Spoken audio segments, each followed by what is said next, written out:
Hello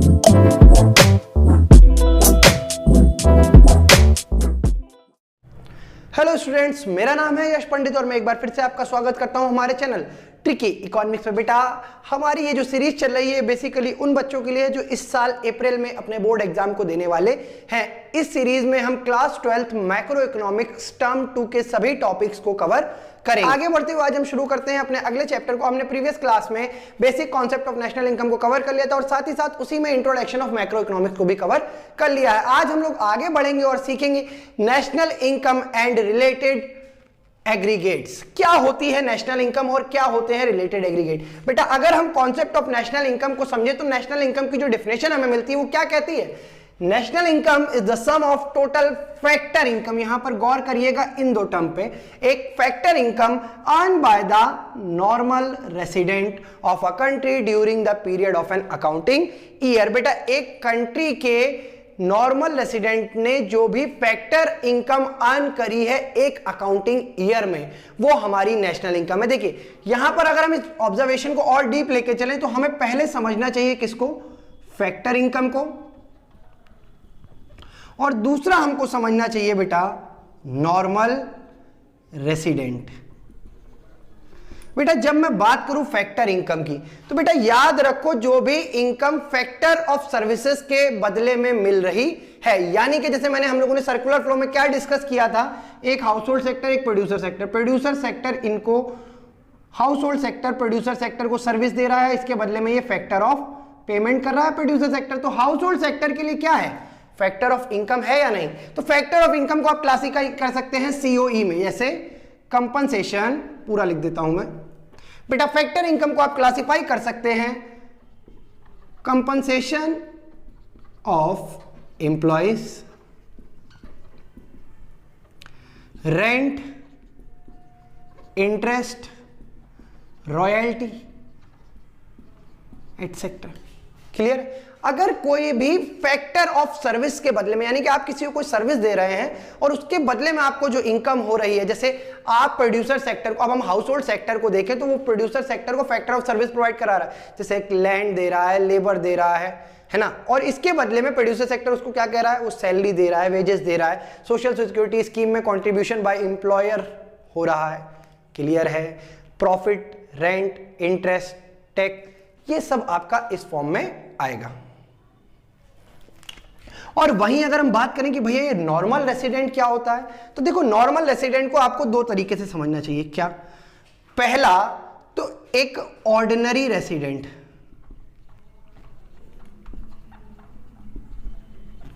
दूसरा economic interest. बेटा देखिए, अगर कोई पर्सन किसी कंट्री में ऑर्डिनरली रिसाइड कर रहा है या कोई भी पर्सन किसी कंट्री में रह रहा है तो वहां का नॉर्मल रेसिडेंट बन जाएगा, लेकिन ऑर्डिनरली रेसिडेंट बनेगा कैसे? इसके साथ उसे एक कंडीशन फुलफिल करनी चाहिए। क्या? कि अगर वो उस कंट्री में रह रहा है मोर देन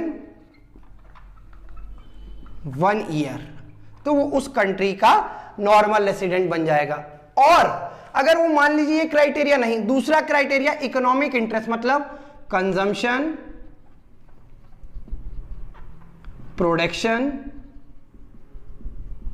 इन्वेस्टमेंट, ये तीनों ही इंटरेस्ट उसके एक सेम कंट्री में लाई कर रहे हैं तो वहां का इकोनॉमिक इंटरेस्ट बन जाए। कि नॉर्मल रेसिडेंट की, जैसे मान लीजिए कोई फॉरेन से इंडिया में आके रह रहा है, यहीं जॉब कर रहा है, यहीं पर वो अपनी अर्निंग कर रहा है, सब कुछ उसका पूरा इकोनॉमिक इंटरेस्ट, और 1 साल से ज्यादा हो गया यहीं रह रहा है। बेटा याद रखना, मेडिकल ट्रीटमेंट के लिए आया हो तो उसको काउंट नहीं करेंगे, एजुकेशन पर्पज के लिए आया हो तो नहीं करेंगे। अगर वो अर्निंग वे में इंडिया में रह रहा है और मोर देन 1 ईयर से रह रहा है तो हम उसको नॉर्मल रेसिडेंट कहेंगे। आपको ये बात क्लियर है? बेटा आगे बढ़ते हैं और अब हम लोग समझते हैं कि डोमेस्टिक इनकम और फैक्टर इनकम फ्रॉम अब्रॉड में क्या अंतर होता है। बच्चे हम आगे बढ़ते हैं और अब डिस्कस करते हैं कि नेशनल इनकम को कैलकुलेट करने के मेथड क्या हैं। बेटा आपके पास नेशनल इनकम को कैलकुलेट करने के 3 मेथड हैं, जरा समझिएगा। सबसे पहला है इनकम मेथड, ओके। दूसरा हमारे पास है एक्सपेंडिचर मेथड, और बेटा तीसरा हमारे पास है वैल्यू एडेड मेथड। इन 3 मेथड से आप किसी भी कंट्री की नेशनल इनकम को कैलकुलेट कर सकते हैं। पर बेटा जब आपको इनकम मेथड, एक्सपेंडिचर मेथड या वैल्यू एडेड मेथड बोल दिया जाए तो आपके पास नेशनल इनकम में इतने सारे फॉर्मूले आ जाते हैं कि आपका माइंड कंफ्यूज होने लगता है। तो मैंने इसको बहुत सिंपल तरीके से समझाने के लिए एक टेक्निक को यूज किया है। पहले हम लोग इनकम मेथड की बात करते हैं। बेटे अगर आपसे कहे कि इनकम मेथड से नेशनल इनकम को कैलकुलेट करो, एक चीज समझिएगा, नेशनल इनकम को हम लोग शॉर्ट फॉर्म में जो डिनोट करते हैं बेटा वो कहलाते हैं NNP-FC। क्या कहते हैं? NNP-FC। इसका फुल फॉर्म क्या होता है? Net national product at factor cost. Clear है बच्चा? तो अगर आपसे कभी भी कहे कि आप नेशनल इनकम को इनकम मेथड के थ्रू कैलकुलेट करिए, तो मेरे बच्चे दिमाग में दुनिया जहान के फॉर्मूले मत लाओ, सिर्फ एक फॉर्मूला याद रखो। जब भी इनकम मेथड की बात करें आप यूज करो NDP-FC। क्या यूज करो? NDP-FC। इसका फुल फॉर्म क्या कहता है? Net domestic product at factor cost. Clear है बच्चा? और अगर आपसे कहे एक्सपेंडिचर मेथड तो मेरी मानो सिर्फ एक चीज याद रखो, क्या? GDP-MP। इसका फुल फॉर्म क्या कहता है?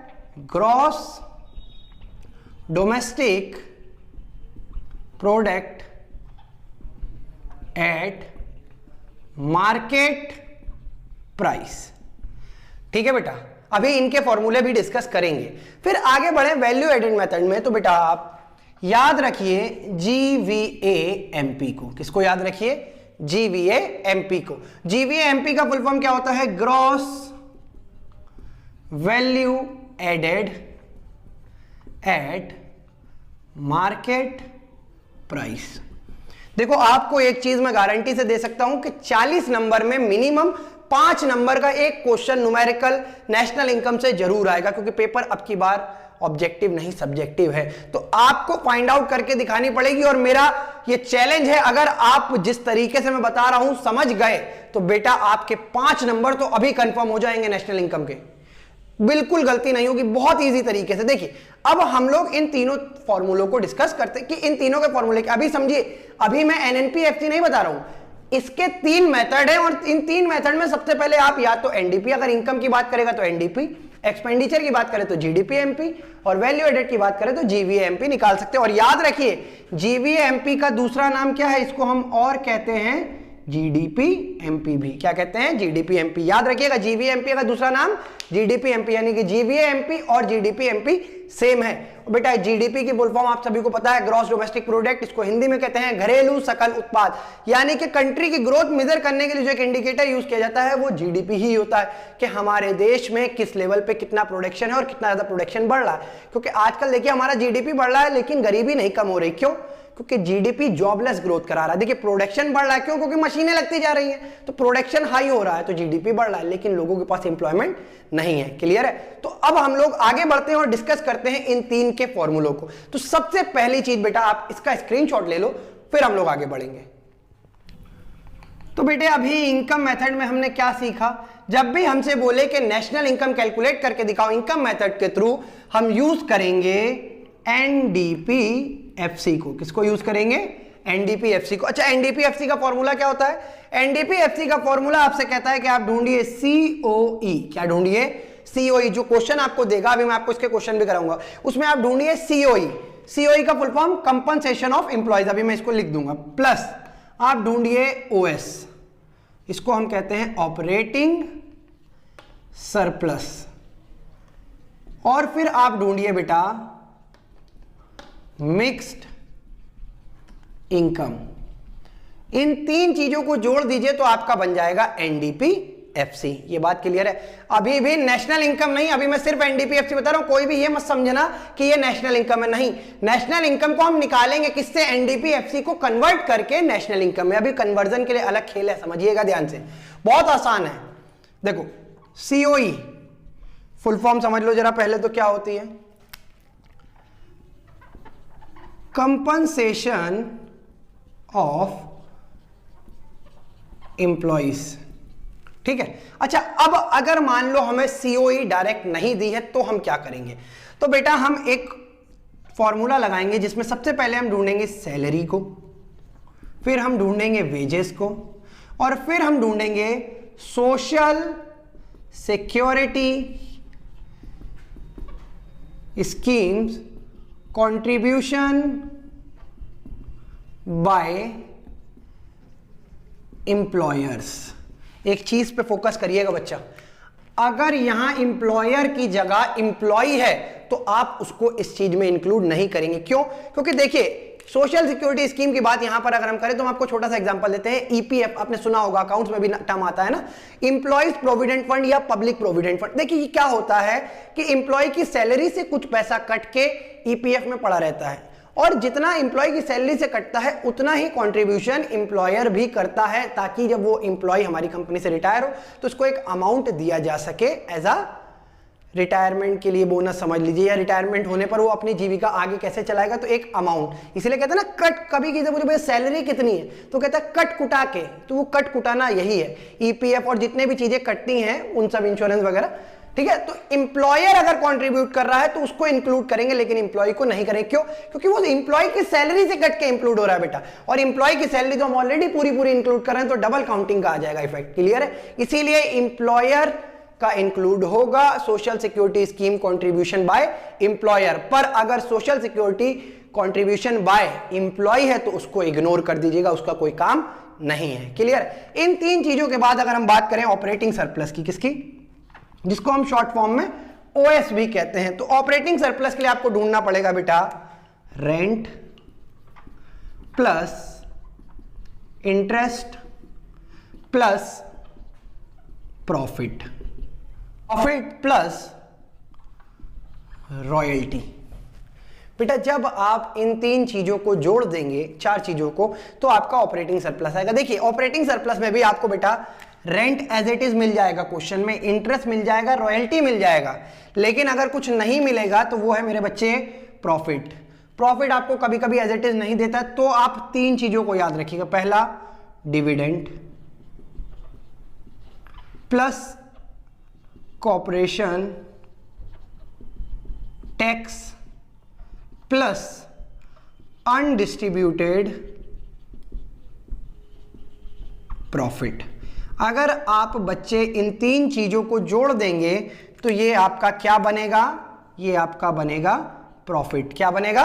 प्रॉफिट। क्लियर है? मिक्स्ड इनकम आपको एज इट इज मिल जाएगी। अब समझते हैं कि इससे नेशनल इनकम कैसे आएगी। तो बच्चा नेशनल इनकम को समझने के लिए आपको तीन कन्वर्जन्स, हमने एनडीपीएफसी तो सीख लिया, अब हम बात करते हैं कि अगर एनडीपीएफसी से हमें निकालनी हो एनएनपीएफसी, क्योंकि हमारी मेन नेशनल इनकम तो बेटा यही है, तो हम क्या करेंगे? एनएनपीएफसी को निकालने के लिए हम किसको यूज करेंगे? एनडीपीएफसी को। एनडीपीएफसी। अब देखिए बेटा आपको तीन कन्वर्जन मेन दिमाग में याद रखने, और अगर ये याद हो गए तो गारंटी से लिखवा लो मुझसे कि नेशनल इनकम कभी गलत नहीं होगी। क्या क्या कन्वर्जन है जरा देखना। कन्वर्जन्स बेटा सबसे पहले याद रखना, नेट अगर निकालना हो तो ग्रॉस माइनस डेप करते हैं। क्या करते हैं? ग्रॉस माइनस डेप करते हैं। और बेटा अगर मान लो आपको ग्रॉस निकालना होगा तो क्या करोगे? नेट प्लस हो जाएगा डेप, है ना। एक कन्वर्जन तो ये बना इसी से ही। फिर हम बात करते हैं दूसरे कन्वर्जन की। तो बेटा याद रखिए नेशनल निकालना हो, अगर क्या निकालना हो? नेशनल, तो फॉर्मूला क्या बनेगा? Domestic plus net factor income from abroad. Net factor income from abroad, जिसको हम लोग शॉर्ट फॉर्म में बच्चा NFIA भी कहते हैं। अगर फ्रॉम है तो प्लस होगा और टू है तो माइनस हो जाएगा। क्या बेटा? अगर यहां फ्रॉम एब्रॉड है तो प्लस करेंगे, अगर यहां मान लो टू एब्रॉड हो जाए तो उसको हम माइनस कर देंगे। अगला कन्वर्जन नंबर 3 अगर हम बात करें बच्चा, तो याद रखना factor cost is equal to, निकालनी है अगर फैक्टर कॉस्ट तो हम यूज करेंगे मार्केट प्राइस माइनस NIT। बेटा NIT क्या है? NIT का फुल फॉर्म होता है नेट इनडायरेक्ट टैक्स। ठीक है, नेट इनडायरेक्ट टैक्स। अभी ये अगर ना दिया हो तो क्या कर सकते हैं? तो बेटा इधर देख लो जरा, नेट इनडायरेक्ट टैक्स निकालने के लिए आप इनडायरेक्ट टैक्स माइनस सब्सिडीज कर सकते हो। क्लियर है? ये दोनों चीजें आपको दे देगा। IT का मतलब याद रखना भाई, कभी लिख दो, indirect tax minus subsidy. Clear है? ये 3 कन्वर्जन है। अब देखना, हमें यहां पर नेट यानी कि N है और यहां पर भी N है, तो हमें इससे कोई दिक्कत नहीं है, सेम है। लेकिन यहां N का मतलब नेशनल है और यहां D का मतलब डोमेस्टिक है। तो बेटा हम देखिए, नेशनल निकालना है हमको, हाँ जी, डोमेस्टिक है तो इसमें क्या प्लस करेंगे? बेटा डोमेस्टिक में प्लस हो जाएगा NFIA। क्या प्लस हो जाएगा? NFIA। और आप देखिए PP सेम है, FC सेम है। क्लियर है? तो ये हो गया कन्वर्जन। और NDPFC से आप कन्वर्ट हो गए किसमें? NNPFC में। NFIA में याद रखने वाली चीज क्या है? Note, if NFIA is from abroad तो आप उसको प्लस करोगे, पर अगर यहां हो जाए टू एब्रॉड तो बेटे आप उसको माइनस करेंगे। ये बात हमेशा अपने माइंड में रखिएगा। एक बार इसको नोट करो, फिर आगे बढ़ते हैं। बेटा आगे बढ़ते हैं और अब हम लोग डिस्कस करते हैं एक्सपेंडिचर मेथड को, कि किस तरीके से आप एक्सपेंडिचर मेथड के थ्रू नेशनल इनकम कैलकुलेट कर सकते हैं। बच्चा देखिए, एक्सपेंडिचर मेथड में मैंने आपको अभी बताया था कि जब भी बात करें एक्सपेंडिचर मेथड की, आप निकालिए GDP MP। क्या निकालिए? GDP MP। बच्चे GDP MP की full form gross domestic product at market price. ठीक है, अब अगर आपको ये निकालना है तो आप क्या फॉर्मूला यूज करेंगे? तो बेटा आप सबसे पहले लिखेंगे प्राइवेट फाइनल कंजम्पशन एक्सपेंडिचर। फिर बेटा आप इसमें प्लस करेंगे गवर्नमेंट फाइनल कंजम्पशन एक्सपेंडिचर। और बेटा फिर आप इसमें प्लस करेंगे ग्रॉस डोमेस्टिक कैपिटल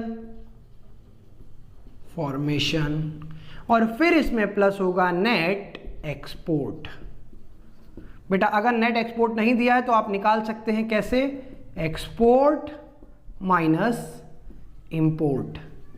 एक्सपोर्ट को X से डिनोट करते हैं और इंपोर्ट को M से डिनोट करते हैं। क्लियर है ये बात? बेटा ये हमारा फॉर्मूला है GDP MP निकालने का। इसमें हम क्या क्या देखते हैं, एक बार देख लीजिए। प्राइवेट फाइनल कंजम्पशन, यानी कि प्राइवेट सेक्टर ने कितना फाइनल कंजम्पशन के ऊपर खर्च किया, फिर गवर्नमेंट ने फाइनल कंजम्पशन के ऊपर कितना खर्च किया, फिर ग्रॉस डोमेस्टिक कैपिटल फॉर्मेशन, यानी कि डोमेस्टिकली कंट्री में कितनी कैपिटल फॉर्मेशन हो रही है, और नेट एक्सपोर्ट यानी कि आयात और निर्यात, एक्सपोर्ट इंपोर्ट के बीच का जो डिफरेंस है उसको हम यहां पर इंक्लूड करेंगे। बेटा ये सभी चीजें आपको एज इट इज मिल जाएंगी, लेकिन जो आपके साथ खेल करेगा, जो आपको कंफ्यूज करेगा, जो आपको कहेगा कि नहीं मैं आपके नंबर कटवा के दिखाऊंगा, वो है यही एक ऐसा प्राणी है जो आपको सीधा सीधा नहीं मिलेगा।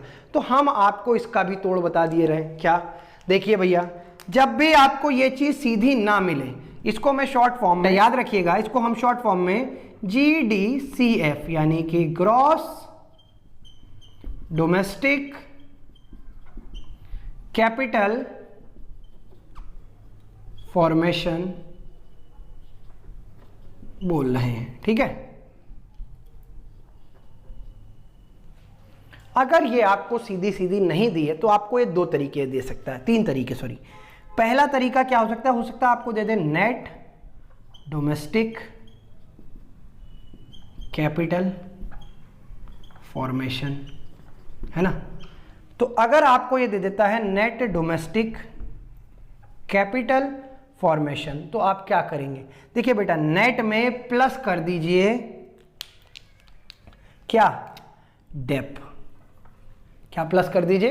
डेप। देखो, अगर डेप नहीं दिया है तो डेप का भी एक दूसरा नाम है, याद रखिएगा। क्या?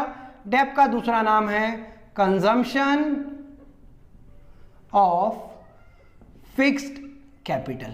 कंजम्पशन ऑफ फिक्स्ड कैपिटल इसका डेप का दूसरा नाम है, ठीक है। यानी कि अब देखिए, नेट में प्लस हो गया डेप, तो ये ग्रॉस डोमेस्टिक कैपिटल फॉर्मेशन बन गया। अच्छा चलो भैया, अगर ऐसे नहीं दिया तो आपको एक और चीज दे सकता है। और क्या दे सकता है? ये हो सकता है आपको बोले gross domestic fixed capital formation. तो ऐसे में आप क्या करेंगे बेटा? ये जो आपको gross domestic fixed capital formation दी है, इसमें आप फिर से क्या करिए? प्लस करिए चेंज इन स्टॉक को। किसको? Change in stock. जो कैसे निकलता है? क्लोजिंग स्टॉक, ये आपने अकाउंट्स में पढ़ रखा होगा, क्लोजिंग माइनस ओपनिंग स्टॉक करेंगे तो आपका निकल आएगा चेंज इन स्टॉक। अगर बेटा ये भी नहीं दिया तो आपको एक और काम कह सकता है। क्या? ध्यान से देखे रहिएगा। हो सकता है वो आपको दे दे net domestic fixed capital formation. इसको शॉर्ट फॉर्म में लिख दिया मैंने। तो अब आप क्या करेंगे? देखिए, नेट है ना, तो नेट में आप क्या करिए? प्लस करिए पहले तो डेप को, तो ये क्या हो गया? Gross domestic capital formation. और फिर प्लस करिए चेंज इन स्टॉक को। कोई दिक्कत है बेटा? ये फुल फॉर्म लिख दूं क्या? कंफ्यूज हो रहे होगे ना? हाँ, हम समझ रहे हैं। Net domestic fixed capital formation. तो आप क्या करेंगे? इसमें पहले प्लस करेंगे डेप, फिर प्लस करेंगे चेंज इन स्टॉक, तो आपका क्या बन जाएगा? Gross domestic capital formation. ध्यान से समझ लीजिए। देखिए, ग्रॉस डोमेस्टिक फिक्स कैपिटल दिया, तो इस फिक्स को रिमूव करना है हमें। किसको रिमूव करना है? फिक्स को। तो इसमें हम क्या जोड़ देंगे? Change in stock. क्या जोड़ देंगे? Change in stock. क्लियर है? तो वो फिक्स हट गया। अगर मान लो नेट डोमेस्टिक फिक्स कैपिटल दिया हो, तो पहले तो नेट को ग्रॉस में कन्वर्ट करने के लिए डेप प्लस होगा, और फिक्स को रिमूव करने के लिए चेंज इन स्टॉक होगा। तो हमारा कन्वर्ट होकर क्या आ जाएगा? इस तीन के अलावा आपको कोई और तरीका नहीं हो सकता कि पेपर में कंफ्यूज करने के लिए यूज किया जाए। क्लियर है? अगर आप इस तरीके से आएंगे तो आप क्या निकाल पाएंगे? जीडीपी। क्या निकाल पाएंगे बच्चा? GDP MP. अभी ये नेशनल इनकम नहीं है लाल, नेशनल इनकम बेटा अभी तक हम सिर्फ जीडीपी एमपी की बात पे आए हैं, है ना। अभी तक हमने क्या निकाला है? GDP MP. अब हम आगे बढ़ते हैं और सीखते हैं कि नेशनल इनकम कैसे निकाली जा सकती है इसी चीज को यूज करते हुए। देखिए बेटा, हमें नेशनल इनकम किस नाम से डिनोट किया जाता है? हमें पता है, एनएनपीएफसी। हाँ या ना? एनएनपीएफसी से इसका full form net national product at factor cost. और हम क्या निकाल चुके हैं? GDP MP. ये चीज निकाल चुके हैं नहीं बच्चे? अगर हम ग्रॉस में माइनस करें डेप तो क्या बनेगा? नेट बनेगा। तो ग्रॉस माइनस डेप। क्लियर है? यही फॉर कन्वर्जन यूज हो रहा है, नहीं हो रहा है? फिर यहां पर एन है और यहां डी है, तो हमें याद होना चाहिए ये एन है और ये डी है। तो नेशनल चाहिए, डोमेस्टिक है, तो प्लस करेंगे एनएफआई को। किसको प्लस करेंगे? एनएफआई को। और बेटे पीपी सेम है, पर यहां एफसी और यहां एमपी। तो इधर देखिए, ये है एफसी और ये है एमपी। तो क्या करेंगे? मार्केट प्राइस में माइनस करेंगे एनआईटी को। किसको? तो माइनस हो जाएगी बेटा एनआईटी, और आप कन्वर्ट कर जाएंगे जीडीपी एमपी से नेशनल इनकम में। कोई दिक्कत है बेटा? हम लोग दो मेथड कवर कर चुके हैं और अब हम लोग डिस्कस करेंगे तीसरा मेथड, जिसका नाम है वैल्यू एडेड मेथड। बेटा एक बार इसको नोट करो, फिर हम लोग उस पे आते हैं। अब हम लोग बात करते हैं वैल्यू एडेड मेथड की। किसकी? Value added method. देखिए, वैल्यू एडेड मेथड में आप सबसे पहले निकालेंगे जीवीएएमपी, जिसका मतलब क्या है? Gross value added at market price. MP तो क्लियर होगा ना, मार्केट प्राइस। ठीक। अब इसका फॉर्मूला क्या हमें बताता है कि किस तरीके से हम इस चीज को कैलकुलेट कर सकते हैं। देखिएगा, इसको निकालने के लिए जो फॉर्मूला हम यूज करेंगे value of output minus intermediate consumption. बेटा अगर हम बात करें इंटरमीडिएट कंजम्पशन की तो इसको हम कह सकते हैं कंजम्पशन ऑफ रॉ मटेरियल। ठीक है, जो रॉ मटेरियल आप आउटपुट यानी कि इनपुट यूज करते हैं आउटपुट निकालने के, तो इनपुट का मतलब वो रॉ मटेरियल है जो आप एक आउटपुट को बनाने में लगा रहे हैं। क्लियर? तो देखिए ये तो आपको इजीली मिल जाएगा, लेकिन आपको क्या नहीं मिलेगा? Value of output. तो बेटा आपको वैल्यू ऑफ आउटपुट के लिए एक फॉर्मूला यूज करना पड़ेगा। क्या है वो फॉर्मूला? वो सिंपल सा फॉर्मूला है sale plus change in stock. बेटा चेंज इन स्टॉक निकालना मैं उम्मीद करता हूं आपको अभी जस्ट बताया है। क्या? Closing minus opening stock. Closing stock minus opening stock करेंगे तो हमारा ये आ जाएगा। अगर मान लो बेटा सेल ना दी हो तो आप यूज करना प्राइस इंटू क्वांटिटी। क्या यूज करेंगे? P इंटू क्यू करेंगे तो हमारी सेल बनेगी और उसमें प्लस करेंगे चेंज इन स्टॉक तो हमारा वैल्यू ऑफ आउटपुट आएगा, जिसकी वैल्यू रख के हम ये निकाल सकते हैं। अब बात समझिए बच्चा, अभी भी इससे नेशनल इनकम नहीं निकली। अब हम क्या बताए हैं आपको? जीवीए एमपी का नाम होता है जीडीपी एमपी, और जीडीपी एमपी से कन्वर्जन जस्ट अभी बताया था, देख लीजिए जीडीपी एमपी। बेटा ग्रॉस है, हमें चाहिए का एनएनपी एफसी, है ना? तो ग्रॉस में माइनस करिए डेप्थ, तो यहां पर क्या बन जाएगा? नेट। नेशनल डोमेस्टिक क्या करें? Plus NFIA plus NFIA. बेटा अगर net factor income from abroad है तो प्लस होगा, और अगर टू एब्रॉड है तो वो माइनस होगा। पी सेम है, एमपी में माइनस करिए क्या? एनआईटी नेट इनडायरेक्ट टैक्स, और आपका क्या बन जाएगा? Factor cost. नहीं तो अगर आपको फैक्टर कॉस्ट वाला नहीं याद हो रहा तो ये समझो कि जो भी कोई माल बन रहा है तो वो उसकी कॉस्ट क्या है, ठीक? और जो वो मार्केट में आता है तो सिर्फ लागत पे थोड़ी बिकता है, उस पर कुछ इनडायरेक्ट टैक्स पड़ते हैं नहीं पड़ते हैं। तो फैक्टर कॉस्ट जो बन के तैयार हुई वो लागत, और जब उसमें टैक्स जुड़ गया तो वो बना मार्केट प्राइस, और जब उससे टैक्स हट गया तो वो बना फैक्टर कॉस्ट। क्लियर है बात? बेटा इसी के साथ हमने सभी फॉर्मूले डिस्कस कर लिए हैं, और आज के इस लेक्चर को हम यहीं पर स्टॉप करते हैं, और अगले लेक्चर में हम तीनों मेथड के द्वारा कुछ न्यूमेरिकल को डिस्कस करेंगे। एक साथ नहीं, एक क्लास में एक, और ऐसे ही हम 2-3 क्लास में इस चैप्टर को कवर करेंगे, क्योंकि बेटा 5 नंबर की मिनिमम वेटेज ये रख रहा है। क्लियर है? तो आज की क्लास को यहीं रोकते हैं। अगर आपको वीडियो अच्छी लग रही हो तो प्लीज लाइक करिए, शेयर करिए, सब्सक्राइब करिए, और अपने फ्रेंड सर्कल में जितना ज्यादा हो सकता है चैनल को प्रमोट कीजिए। Thank you.